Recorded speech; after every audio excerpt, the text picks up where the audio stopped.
3차 세계대전이 일어나도 다 못쓴다.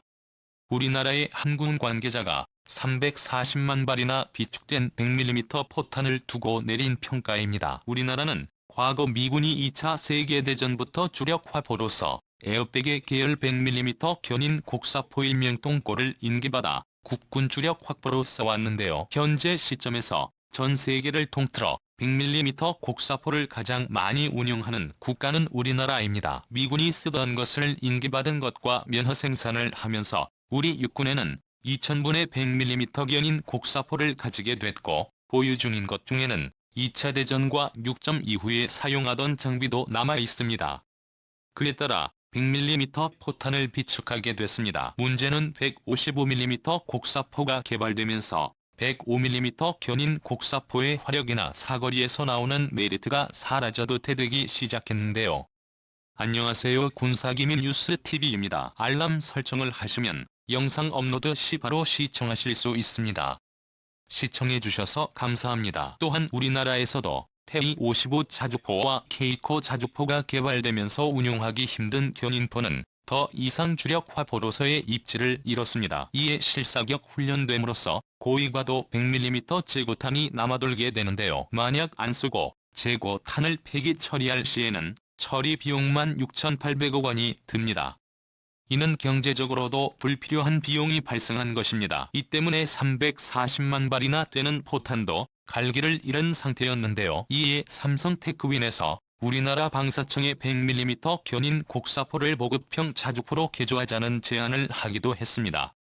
그 제안은 꽤나 상세했는데요. 개발비도 아낄 겸 기존의 상태가 좋은 100mm 견인 곡사포를 골라 K710의 5톤 트럭이 없다는 사업 제안서를 제출했습니다. 국방부에서는 100mm 견인 곡사포가 행사여고로 전락하는 것을 막는 것과 340만 발이나 되는 100mm 포탄을 다시 쓸 수 있기에 나쁘지 않은 제안이었는데요. 하지만 삼성테크윈에서는 보급형 자주포를 만드는데 실패하고 실수로 명품 자주포를 만들어버리게 됩니다. 기존의 105mm 견인 곡사포의 단점을 거의 없어졌는데요. 가장 눈에 띄는 것은 모든 것을 수동으로 조절했던 과거와 달리 K105의 이런 자동화 시스템을 채택해 운용하는 데 훨씬 수월해졌습니다. 우선 필요 최소 인원의 감소를 들 수 있는데요.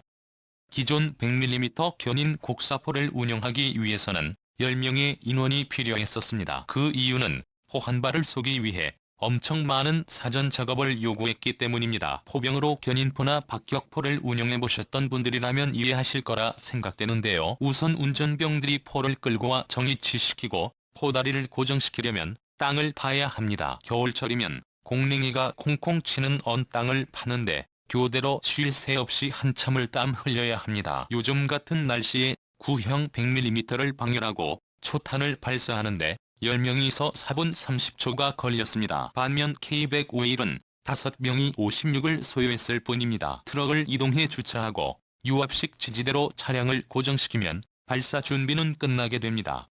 어때요?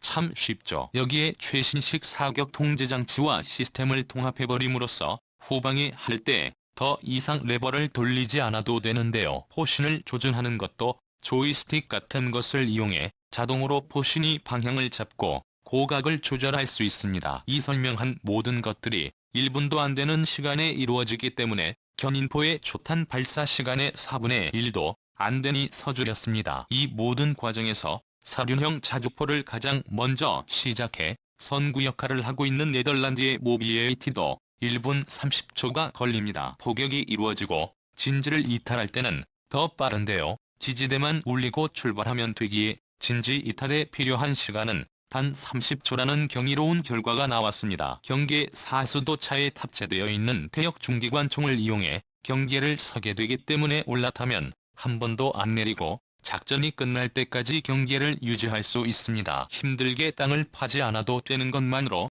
포병들에게는 엄청나게 환영을 받았는데요. 여기에 전개와 방영 초반 발사 시간이 짧다면 동일한 화포 동일한 수량이라도 몇 대의 전력을 발휘할 수 있어 도입을 안 할 이유가 없었습니다. 개발소 양산이 시작되고 폐위되고 제22차 도입만으로도 대거 밀리미터 견인 고급 수병들을 5,000명이나 절감하는 효과를 가져왔는데요. 우리나라의 병사들의 월급이 너무 적기는 하다.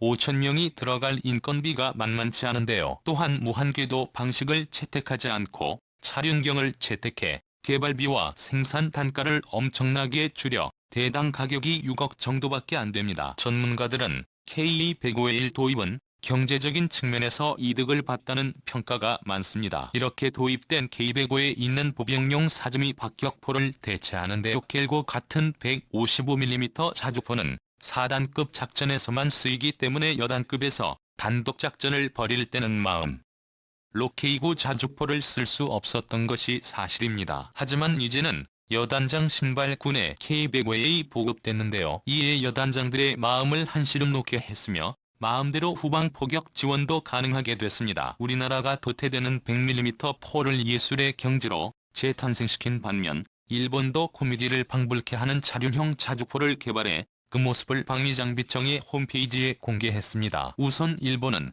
육상자위대가 이전에 제조한 99식 자주포가 간과와 운영비가 너무 비싸 109만 155mm 차륜용 자주포를 개발하겠다고 발표했습니다. 이 같은 발표로 일본은 9식 자주포 체계에서 합리적인 육군 구조를 정립하고자 했습니다. 이에 자동차 제작에서 상당한 기술력이 있는 일본은 대당 단가를 줄이기 위해 차체를 일본산 석체를 쓰라고 공고를 냈는데요. 하지만 일본의 자동차 기술로는 제대로 된 차체를 못 만들어 기준치 미달과 개발 지연으로의 MA에서의 싱글 캡처체를 가져다 쓰게 됐습니다. 사진에서 보면 이것이 군용이 아니라 민간용 차를 그대로 수입해왔다고 느껴질 만한 것이 있습니다.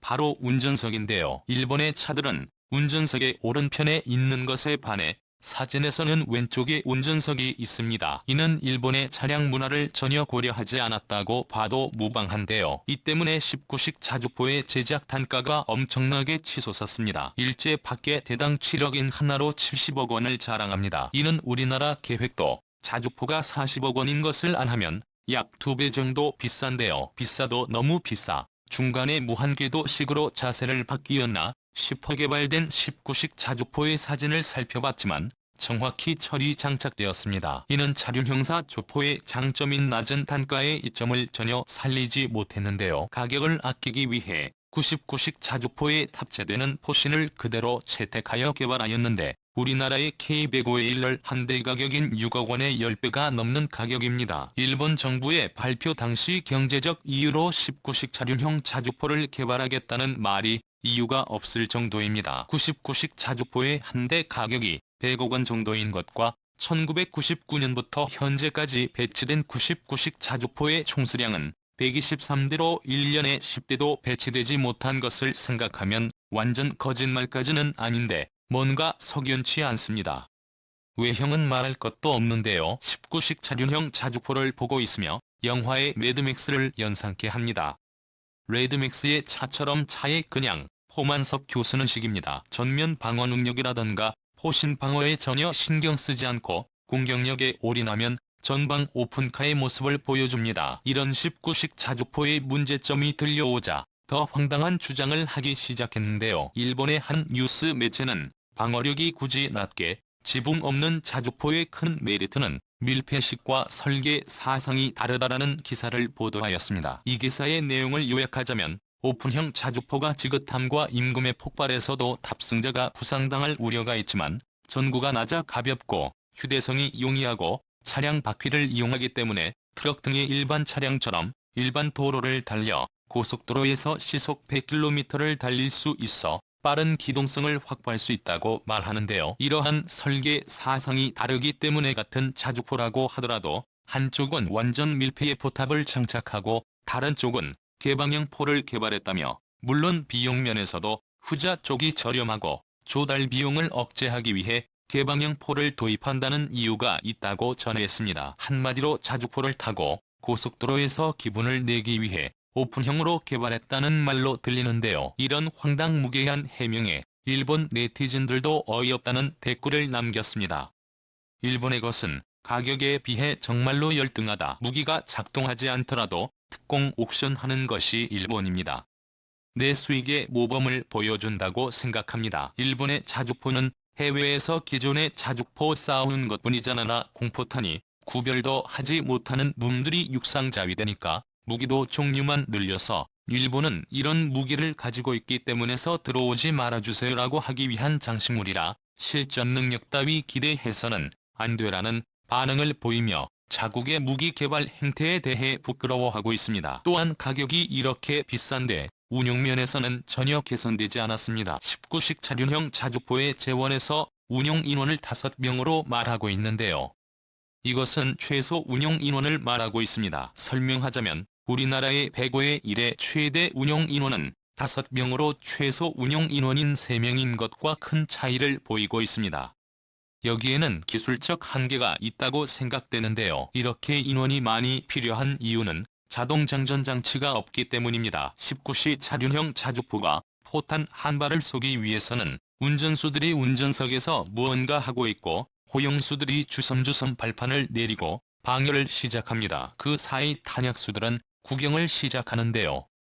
그 시간이 대략 잡아도 1분이 훨씬 넘습니다. 또한 차가 이렇게 굼에도 불구하고 탄약을 적재할 공간이 없어 탄약 운반 차량이 갇힐 거라 다녀야 한다고 저다는데요. 국회에 대고 내일은 더 작은 크기임에도 별도의 탄약 운반 차량 없이 60발의 100mm 포탄을 적재할 수 있는 것을 생각하면 일본 정치인들이 개발 과정에서 길이가 엄청나게 많았다고 짐작할 수 있습니다. 이렇게 허접한 자주포를 개발해놓고 자랑스럽다고 말하고 있는 일본 댓글을 소개하며 영상을 마무리하겠습니다. 일본은 먼저 군수부문에서 부정이 엄청나게 많고 제도화되어 있으며 가격에 비해 스펙이 매우 떨어집니다. 게다가 위와 같은 것들이 과장을 좀 했지만 어쩔 수 없네요. 본 영상은 유튜브 채널 군사기밀 뉴스TV에서 제작하였으며 도움이 되셨다면 좋아요와 구독하기를 눌러주세요. 시청해주셔서 감사합니다. 다음 영상에서 만나요.